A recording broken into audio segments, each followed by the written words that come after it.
When Burkina Faso's bold leader, Ibrahim Traoré, faces an American courtroom to answer for his rebellious policies, what starts as an effort to subdue him sparks a stunning showdown that reshapes global influence. With unwavering resolve and unapologetic truth, Traoré turns his trial into a platform to unveil Western double standards, igniting inspiration across nations. This is the untold saga of how one man's defiance rewrote the rules of power. The prosecutor's smile was the kind reserved for prey, a calculated display of teeth that said, "I'll enjoy this." Assistant U.S. Attorney Marcus Weston adjusted his crimson tie as he arranged his papers, glancing occasionally at the empty defendant's chair. The federal courthouse in Washington, D.C. buzzed with anticipation, journalists whispering, pencils tapping, cameras ready. "I heard he's not even bringing a legal team," Weston muttered to his junior colleague. The young woman nodded. "Refused our appointed counsel, too." Weston's smile widened. "Perfect." But by the end of this day, that smile would evaporate completely. Rain lashed against the courthouse windows, the sky dark as twilight, though it was only 10:00 a.m. Lightning occasionally illuminated the grim faces of protesters outside, some supporting Traoré, others condemning him, all soaked to the bone but unwilling to leave. Inside, the gallery filled with diplomats, intelligence officers in plain clothes, and media from 6 continents. The U.S. government rarely summoned foreign leaders to answer directly to American justice. When they did, it was spectacle as much as procedure. A door opened at the back of the courtroom, and there he was. Captain Ibrahim Traoré entered alone, wearing a simple olive-green military uniform with no decorations, no tie, no attaché carrying his briefcase, no translator whispering in his ear. Just a 36-year-old revolutionary who had seized control of Burkina Faso 2 years prior, standing with perfect posture, eyes forward. Several people failed to stand as protocol demanded, others whispered mockingly. "Is this it?" One European diplomat scoffed. "This is the man causing all the trouble." The court officer's voice echoed. "All rise for the Honorable Judge Eleanor Richards." Judge Richards, a woman with silver streaks and 30 years on the bench, took her seat and surveyed the room. Her gaze lingered on Traoré, who met it without flinching. What was going through her mind in that moment? Was it confusion, curiosity, or did she already sense this would be unlike any hearing she'd ever presided over? Like this video now, if you've ever witnessed someone being completely underestimated, and drop a comment about what happened next. The court will now hear the case of the United States government versus Ibrahim Traoré, acting head of state of Burkina Faso. Judge Richards adjusted her glasses. "Will the prosecution please state the charges?" Weston rose, shoulders squared, voice resonant. "Your Honor, under the Global Accountability Act of 2023, the United States brings the following charges: violation of international security protocols, destabilization of regional alliances, unauthorized military restructuring, endangering NATO operations, and deliberate interference with humanitarian aid distribution." The gallery stirred. These weren't criminal charges in the traditional sense. They were political accusations dressed in legal language. The Global Accountability Act was controversial from its inception. Critics called it neocolonialism in legislative form, a way for Western powers to legally challenge leaders who defied their interests. This was its first major test case. "Mr. Traoré," the judge said, "do you understand the charges against you?" Traoré stood. "I understand what is being said, Your Honor." His English was flawless, his accent subtle. Those who expected a translator scrambled to adjust their assumptions. "Do you have legal representation?" "I represent myself," he replied. "The court strongly advises." "With respect, Your Honor," Traoré interrupted gently. "If I cannot defend myself, then I should not be here at all." A murmur rippled through the courtroom.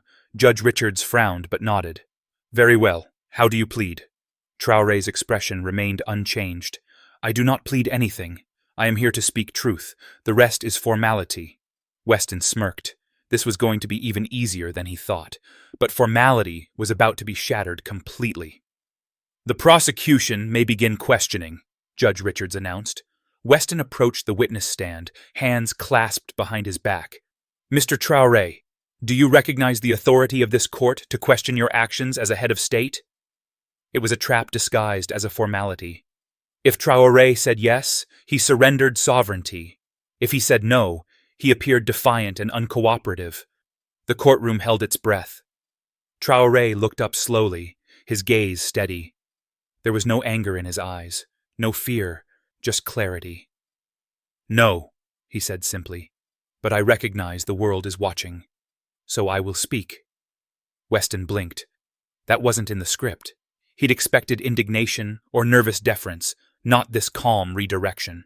The prosecutor recovered quickly. "So you admit you don't respect international law?" "I respect law that is truly international," Traoré replied, "not law written by a few nations to control many." Judge Richards leaned forward.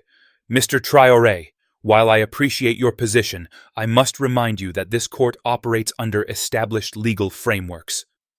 "I understand, Your Honor, and I am here voluntarily out of respect for dialogue. But I cannot pretend that my presence validates the premise of these proceedings." Something shifted in the room. Journalists stopped typing mid-sentence. Diplomats exchanged glances. This wasn't a defendant scrambling for legal loopholes. This was something else entirely, and we were only just beginning. Weston cleared his throat. "Let's focus on specifics, shall we?" He nodded.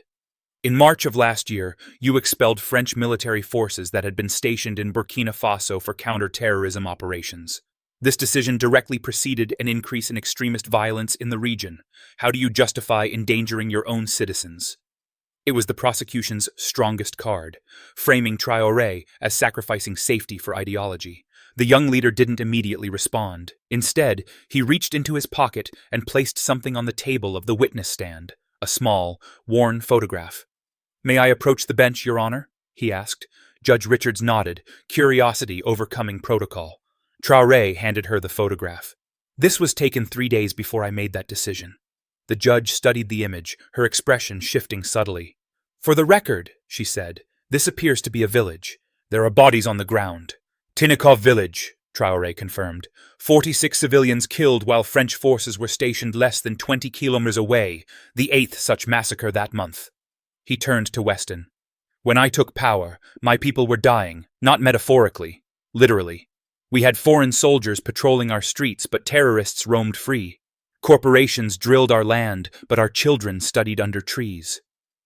His voice remained measured, but there was an intensity now, a controlled force behind each word. "For a decade, we were told patience was necessary, that security would come if we followed instructions, that prosperity would follow if we signed the right contracts." He gestured toward the photo. This was the result of that patience. Weston's expression hardened. Tragic incidents don't justify dismantling an entire security framework. The French presence was part of a multilateral... There were 2,400 terrorist attacks in my country during the 5 years of that security framework, Traoré interrupted. After we replaced foreign forces with our own civilian volunteers and military, attacks dropped by 60% in 6 months. The gallery stirred. This wasn't in the briefing materials. "So I made a choice," Traoré continued. "Not for comfort, not for applause. I chose power. And yes, I reject help that came with chains." He looked directly at the prosecutor. "If that bothers this government, then perhaps the problem isn't me. It's the mirror I'm holding. Hit that subscribe button if you want to see more stories about speaking truth to power, and don't forget to ring that bell." Weston's jaw tightened, his easy confidence evaporating. "Are you saying this court, this nation, is hypocritical?" he demanded. "I'm not saying it," Traoré replied. "I'm just not pretending otherwise." There it was again, that quiet defiance, not rage, not deflection, truth spoken so simply it became difficult to refute. Judge Richards's pen paused over her notepad. "We asked the defendant to remain within the scope of questioning." Traoré didn't move, didn't even blink. "I am," he said.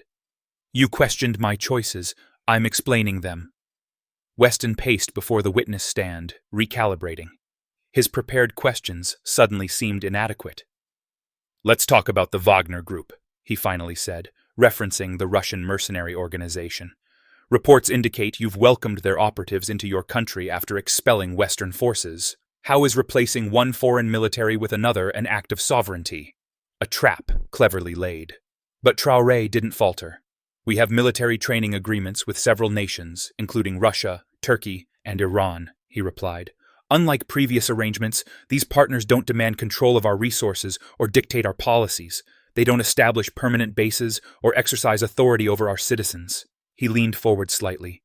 "The difference is not which foreigners are present. The difference is who decides the terms of their presence." Sweat beaded on Weston's forehead despite the courtroom's aggressive air conditioning. "So you admit to alignments with governments that the international community has sanctioned?" "The international community you reference represents less than 20% of the world's population," Traoré observed. "Beyond your media bubble, there are different perspectives on which governments deserve sanctions." A journalist in the third row audibly gasped. "No one speaks this way in an American courtroom. No one challenges the fundamental assumptions upon which the questions themselves are built." But Ibrahim Traoré wasn't here to play by the established rules. Weston retreated to his table, flipping through papers with growing agitation. His junior colleague slid a note toward him. He glanced at it, nodded, and approached the stand again. "Let's talk about democracy," he said, his voice regaining some confidence. "Your rise to power wasn't exactly electoral, was it?" "It was a predictable pivot. When policy discussions become uncomfortable, attack the legitimacy of the speaker." "No," Traoré said plainly. "It was necessary." He reached into his jacket and pulled out another folded photo, this one clearer, in color. 3 boys standing on dirt paths, burned-out homes behind them. "May I?" he asked the judge, who nodded.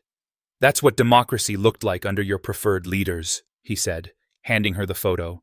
"Empty promises and full graves." Judge Richards examined the image before passing it to the court clerk. "My people didn't vote with ballots," Traoré continued. "They voted with trust, and they are watching this trial." He gestured to the room, to the cameras, to the world beyond. "When elections become theater, when chosen leaders become puppets, true democracy dies. I did not take power from the people. I took it from those who had already stolen it from them." The gallery was silent. Even the journalists stopped typing. Weston loosened his crimson tie. "That's convenient rhetoric for any military coup leader, isn't it? The people wanted it. How do you measure this supposed mandate?" For the first time, a hint of a smile touched Traoré's lips. "When I walk the streets of Ouagadougou without security, when mothers name their children after me, when volunteers join our defense forces by the thousands, these are not measurements you can quantify in your reports, Mr. Weston, but they are real." Judge Richards raised an eyebrow. "Mr. Traoré, while personal popularity may be gratifying, it does not address the formal structures of governance."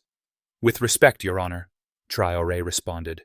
"When your nation faced existential threats in its early years, it too prioritized survival over procedural niceties. History forgave those necessary choices because they served a greater purpose." He straightened in his chair. "I ask only for the same understanding. Judge us not by whether we follow every rule in your playbook, but by whether we secure a future in which rules can matter at all." Something was happening in that courtroom, something none of the organizers had anticipated. The judge's questions were becoming less challenging, more curious. The gallery was leaning forward, not in judgment, but in fascination. The narrative was slipping from Weston's grasp. After a brief recess, Weston returned with renewed focus. If he couldn't win on security or democracy, perhaps economics would provide firmer ground. "Mr. Traoré, since taking power, you've canceled contracts with multiple Western mining companies, seized control of gold mines, and redirected profits to your government. These actions have cost shareholders billions and violated international investment agreements." He placed a document on the evidence table. "This report outlines the economic damage your policies have caused to legitimate businesses operating in good faith." Traoré glanced at the document without touching it. "Legitimate," he repeated. Interesting choice of word. He turned to address the judge directly. "Your Honor, the gold mining contract referenced in this report allocated 92% of profits to the foreign company. It was signed by an official who received a villa in Monaco the following month. Is that what Mr. Weston means by legitimate?" Before the judge could respond, he continued, "As for good faith, the contract permitted the use of cyanide leaching methods banned in Europe and America. It allowed unlimited groundwater extraction in drought-prone regions. It required government forces to protect company assets, but forbade inspection of mining conditions. His voice remained calm, yet the words landed like quiet explosions. We didn't cancel these contracts, Your Honor. We corrected them. The mines still operate. The companies still profit, just not excessively. And now our children have schools built from our own resources. Weston slammed his palm on the table. That's not how international commerce works. You can't unilaterally change terms because you don't like them. Judge Richards raised a hand. Mr. Weston, please control yourself. But Traoré was already responding. When those terms were unilaterally imposed through corruption and coercion, correction is not just our right. It's our duty. He scanned the gallery slowly. Many in this room represent nations that have rewritten financial rules when it suited them. Banks were bailed out. Debts were forgiven, terms were adjusted. But when African nations seek similar recalibrations, suddenly contracts become sacred. The young commander leaned forward.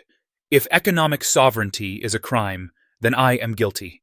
But so is every nation that ever chose its people's welfare over foreign profits. The Ukrainian diplomat in the front row began applauding softly. A court officer shot him a warning glance, and he stopped, but not before several others had joined briefly. Weston looked to the judge for support, but found her expression unreadable. The ground beneath his case was crumbling. If you're learning something new about global politics in this video, hit that like button right now and share your thoughts in the comments. Do you think economic sovereignty should be prioritized over international agreements? With security and economic arguments faltering, Weston turned to his final card, humanitarian concerns. Your policies have resulted in several major aid organizations suspending operations in Burkina Faso, he stated. Doctors Without Borders, the World Food Program, and UNICEF have all reported interference from your government. How do you justify obstructing humanitarian assistance to your vulnerable citizens? It seemed bulletproof. Who could defend blocking food and medicine to those in need? Traoré nodded slowly, acknowledging the seriousness of the accusation. Mr. Weston, he began. Have you ever visited one of these aid distribution centers in my country? The prosecutor hesitated. I have not personally, but the reports... I have, Traoré interrupted, many times, both before and after taking office. He turned to face the gallery more fully, speaking now not just to the court, but to the cameras, to the world. Let me describe what I've seen. Foreign workers living in compounds with swimming pools and air conditioning, driving new vehicles that cost more than what a village earns in a year, administrative offices that consume 60% of project budgets, distribution systems that create dependency rather than resilience. He paused, letting the image sink in. We did not expel these organizations, Mr. Weston.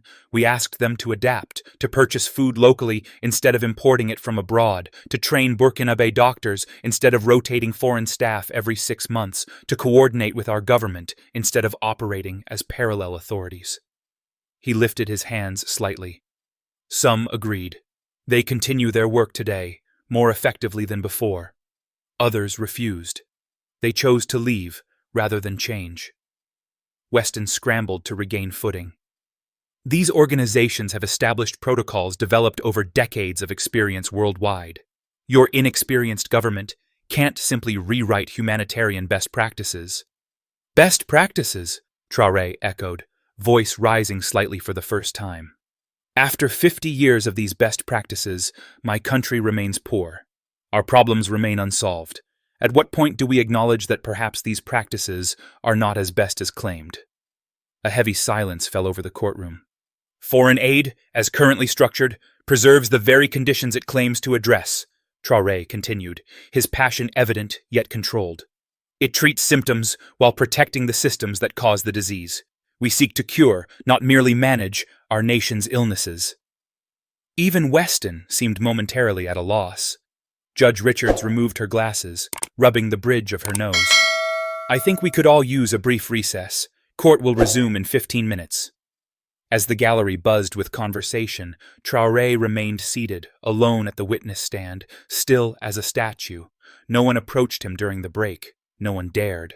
When proceedings resumed, something had changed. The air felt different. Weston's aggressive confidence had been replaced by a grim determination to simply complete his questioning without further damage. Mr. Traoré, he began, do you regret anything about your time in power? It was meant as a final trap. Either admit fault and undermine his position, or appear arrogant and unyielding. There was a long pause. Yes, Traoré finally said. The tension was palpable. Weston straightened, sensing a potential victory after hours of frustration. But Traoré continued. I regret not acting sooner. I regret thinking the world would come to help when we cried. I regret believing respect could be requested. His voice grew more intense with each word, though his volume never increased. It must be earned or taken. You could feel the shift. The courtroom didn't belong to the judge anymore, or the lawyers. It belonged to the man who dared to speak what no one else would. I regret that children died while we waited for permission to save them. I regret that we sold our dignity so cheaply for so long. He looked directly at Judge Richards, no longer a defendant, but a leader addressing an equal. Most of all, I regret that we must have this conversation at all, that a nation must justify its right to determine its own path, that sovereignty has become a privilege rather than a right. The words hung in the air, impossible to dismiss, difficult to challenge. Weston looked down at his notes, then closed the folder. Your Honor, he said quietly, the prosecution has no further questions at this time. But Traoré wasn't finished.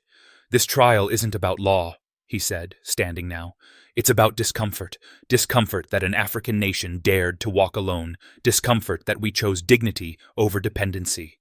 He surveyed the room, making eye contact with reporters, diplomats, observers. So, if I must be judged for restoring pride to my people, then let history record your verdict clearly. Judge Richards opened her mouth to speak, but Weston interrupted. Your Honor, I request a recess. All heads turned. The prosecutor, who had smiled so confidently at the beginning, was now pale, shaken, speechless. A recess, Judge Richards echoed. We just returned from one. The government would like to review its position on certain elements of the case, Weston managed. The judge studied him for a long moment, then nodded. Very well. Court is adjourned until tomorrow morning. As the gallery erupted in whispers, Traoré gathered his few papers calmly. He had said what he came to say. If this story is resonating with you, make sure to hit that like button now and subscribe for more content that mainstream media won't show you. The hearing never reconvened the next day, or the day after, or ever. The official explanation cited jurisdictional complexities requiring further review. The case was suspended indefinitely. But by then, it hardly mattered. Within hours, clips of Traoré's testimony flooded social media, subtitled in dozens of languages. They spread from platform to platform, continent to continent. We chose dignity over dependency became a rallying cry in university classrooms from Cairo to Caracas. Professors analyzed his words. In diplomatic circles, his name was suddenly spoken with caution rather than dismissal. 3 days after the hearing, protesters gathered outside the courthouse. Not dozens, but thousands. Some carried signs with Traoré's photo, others simply held mirrors, a symbolic gesture that needed no explanation. CNN ran a special report titled, "The Trial That Backfired." The Guardian published an editorial questioning the legitimacy of the Global Accountability Act. Even Fox News featured a segment asking whether American foreign policy had become disconnected from reality. In the halls of power, assessments were being hastily revised. Intelligence briefings that had dismissed Traoré as another temporary coup leader were scrapped. New analyses recognized a formidable mind with dangerous persuasive abilities. He's tapped into something, one State Department official was overheard saying. We need to understand what. A week later, Ibrahim Traoré returned to Burkina Faso. Unlike his quiet arrival in Washington, his homecoming was anything but subtle. The airport road in Ouagadougou was lined with people for 17 kilan. Women ululated, men beat drums, children perched on their parents' shoulders, waving handmade flags. They didn't come because they were ordered to. They came because something had changed. Their leader had stood in the center of global power and refused to bow, had spoken their truth without flinching, had returned not in disgrace, but in triumph.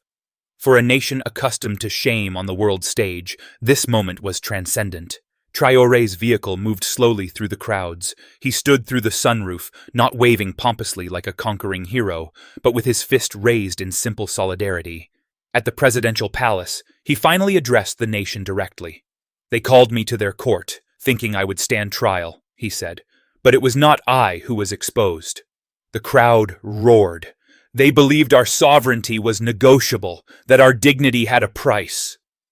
He paused, scanning the faces before him. They were wrong. That night, as celebrations continued across the capital, Traoré met with his cabinet. There was no triumphalism in that room, only clear-eyed purpose. "We have gained attention," he told them. "Now we must convert it to action. The world is watching. Let them see not just our words, but our works." New orders went out immediately. Accelerate the rural electrification program, double production at the new pharmaceutical plant, fast-track the agricultural irrigation projects. Traoré understood that rhetoric alone was insufficient. His performance in Washington had bought him time and attention, but these were merely tools, not achievements in themselves. The effects spread beyond Burkina Faso's borders. Within a month, Mali and Niger announced a strengthened federation with Burkina Faso, pooling military resources and establishing a common investment framework that prioritized regional businesses. Chad's government began renegotiating its oil contracts with Western firms, citing changing regional standards for resource sovereignty. Even Ghana and Côte d'Ivoire, traditionally aligned with Western interests, started making subtle policy adjustments, insisting on greater local processing of cocoa before export, and reviewing military cooperation agreements. In Western capitals, a new approach was hastily being formulated. Direct confrontation had failed spectacularly. New tactics would be needed. "We can't make him a martyr," one EU diplomat told her American counterpart over a secure line, "but we can't let this spread either." The response was systematic. Media outlets began running stories questioning Burkina Faso's human rights record. Financial analysts published gloomy predictions about the country's economic future. Social media campaigns highlighted continuing security challenges. Yet something had fundamentally changed. The narrative could no longer be controlled from afar. For every critical news segment, dozens of independent creators produced content celebrating Burkina Faso's new direction. African intellectuals who had previously remained silent began speaking openly about Western influence. New books were commissioned, university courses were redesigned, a conversation once limited to radical margins had entered the mainstream. 6 months after the aborted trial, a private jet landed at a small airstrip outside Ouagadougou. No cameras recorded the arrival of Marcus Weston, the prosecutor whose smile had vanished that day in court. No journalists tracked his journey to the presidential palace. The meeting was not on any official schedule. For 4 hours, Weston sat across from Traoré in a simple office. No aides, no witnesses, no record of their conversation. What was said remains unknown, but when Weston emerged, his expression was solemn, thoughtful. He declined the offered military escort, instead walking alone through the evening streets, observing the capital city with new eyes. 2 weeks later, he resigned from the Justice Department. His only public statement was brief. "There are moments when one's perspective fundamentally shifts. I've experienced such a moment." He declined all interview requests and eventually accepted a teaching position at a small college in Vermont, where his courses on international law became unexpectedly popular. Would you have liked to be a fly on the wall during that secret meeting? Comment below with what you think was said. 1 year after the Washington hearing, Ibrahim Traoré faced his greatest test. Progress had been real, but uneven. Terrorist attacks had decreased, but not disappeared. Economic reforms had created opportunities, but also disruption. The path of sovereignty was proving as difficult as it was necessary. On the anniversary of his return, as he prepared to address the nation, news arrived of a major attack near the northern border. 30 civilians killed, a school burned, children kidnapped. His advisors urged postponement of the speech. "The timing is terrible," they insisted. "Let us manage this crisis first, then speak from a position of resolution." Traoré disagreed. That evening, he stood before the cameras, no teleprompter, no prepared text. "Today, enemies of our nation took innocent lives," he began. "They believe terror will force us to surrender our independence, to beg for foreign protection, to return to old patterns of dependency." The nation held its breath. "They are mistaken." He outlined not excuses, but a clear plan. increased civilian defense training, accelerated drone production, new intelligence sharing arrangements with neighboring countries. The path we have chosen is difficult, he acknowledged. If it were easy, it would have been taken long ago. There will be setbacks. There will be pain. There will be moments when the old ways seem safer. His voice grew stronger. But we will not turn back, not because I command it, but because you, the people of Burkina Faso, have tasted dignity, and having tasted it, you will accept nothing less. The speech was not triumphalist. It offered no easy solutions or false promises, yet its honesty resonated far beyond his borders. Leaders across Africa cited it as a model of transparent governance. Universities included it in political science curricula. Even critics acknowledged its moral clarity. The prosecutor's case in Washington had sought to paint Traoré as a dangerous radical. Instead, it had revealed him as something potentially more transformative, a leader willing to speak uncomfortable truths, to challenge established narratives, and to accept the consequences of difficult choices. 3 years after the hearing that was supposed to humble him, Ibrahim Traoré stood before the United Nations General Assembly, not as a defendant, not as a revolutionary, but as an elected president. The election had not followed Western templates. It included traditional village consultations alongside conventional voting. It prioritized consensus over competition. Critics called it flawed. Supporters called it authentic. What could not be denied was the legitimacy it conferred. As Traoré approached the podium, the chamber fell silent. This was no longer the officer who had seized power in desperation. This was a statesman who had earned his place through fire and conviction. "Distinguished colleagues," he began, "I come before you not to celebrate victories, but to invite partnership, not as a perfect nation, but as one determined to author its own story." He spoke of new possibilities, South-South cooperation that bypassed traditional power centers, technology transfers that built capacity rather than dependency, security frameworks that respected cultural contexts. "The world is changing," he observed. "The question is whether existing institutions will change with it or be replaced by ones that better reflect today's realities." It was not a threat, but a simple statement of fact, delivered by a man who had demonstrated the courage to act on his convictions. When he finished, something unprecedented occurred. Delegates from countries representing over half the world's population rose in a standing ovation, not just African nations, but countries from Latin America, Asia, and the Middle East. In the back of the chamber, a silver-haired woman watched quietly. Judge Eleanor Richards, now retired from the bench, attended as an observer. As the applause continued, a journalist nearby asked her impression. "History rarely moves in straight lines," she replied thoughtfully. "Sometimes it requires a disruption to find its proper course." She watched as Traoré received congratulations from world leaders who once would have dismissed him. "We thought we were judging him," she added. "Perhaps he was judging us." The journalist pressed further. "Do you think the trial was a mistake?" Judge Richards smiled enigmatically. "I think it revealed truths that needed revealing, just not the ones we expected." As she turned to leave, she added a final observation. "The court of world opinion renders its own verdicts, and those, unlike ours, tend to endure." Outside the UN building, a light rain fell on New York City. Digital billboards in Times Square flashed headlines about economic forecasts and celebrity gossip. Life continued its normal rhythms. But in government offices and university halls, in community centers and online forums, a conversation continued, one that had begun in a Washington courtroom when a young leader refused to play his assigned role. The story of Ibrahim Traoré's courtroom confrontation in Washington, D.C. is a powerful testament to the strength of conviction, the courage to speak truth, and the pursuit of dignity against overwhelming odds. Traoré's refusal to bow to external pressures and his ability to turn a trial meant to humble him into a platform for exposing global inequalities resonate deeply, offering lessons that can be applied to our personal lives. One key lesson from Traoré's story is the importance of standing firm in your principles, even when faced with daunting opposition. Traoré entered the courtroom alone, without a legal team, facing a system designed to intimidate. Yet his calm clarity and unyielding commitment to his nation's sovereignty transformed the narrative.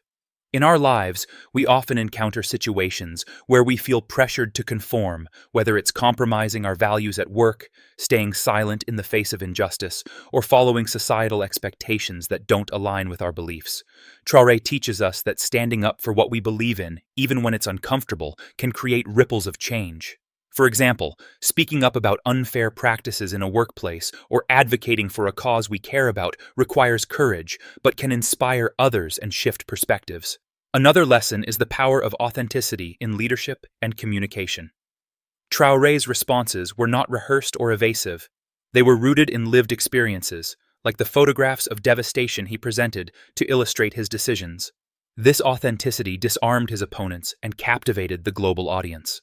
In our daily interactions, being genuine, whether in conversations with friends, family, or colleagues, builds trust and influence.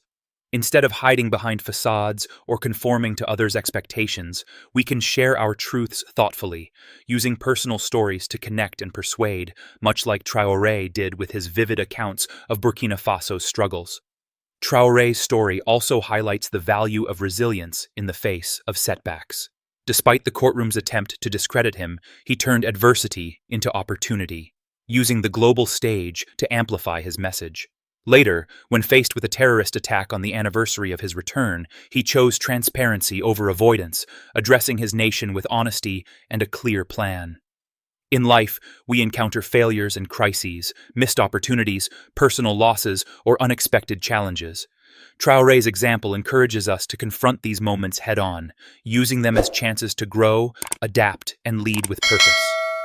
For instance, after a professional setback, we might reflect, strategize, and communicate openly rather than retreating in defeat. Finally, Traoré's focus on sovereignty and dignity underscores the importance of self-determination. He rejected dependency, choosing to redefine Burkina Faso's path despite external criticism. This lesson applies to our personal journeys. We must take ownership of our decisions and futures, resisting pressures to follow paths that don't serve our growth. Whether it's pursuing a career that aligns with our passions or making lifestyle changes for our well-being, claiming our agency empowers us to live authentically. In conclusion, Ibrahim Traoré's story is a call to embody courage, authenticity, resilience, and self-determination in our lives. By standing firm, speaking truthfully, embracing setbacks, and owning our paths, we can affect change in our communities and beyond. If this story inspires you to challenge the status quo and live with purpose, don't keep it to yourself. Hit that like button to show your support, share this video with someone who needs to hear it, subscribe for more stories that spark change, and drop a comment below with your thoughts on how Traoré's lessons can shape your life. Let's keep the conversation going.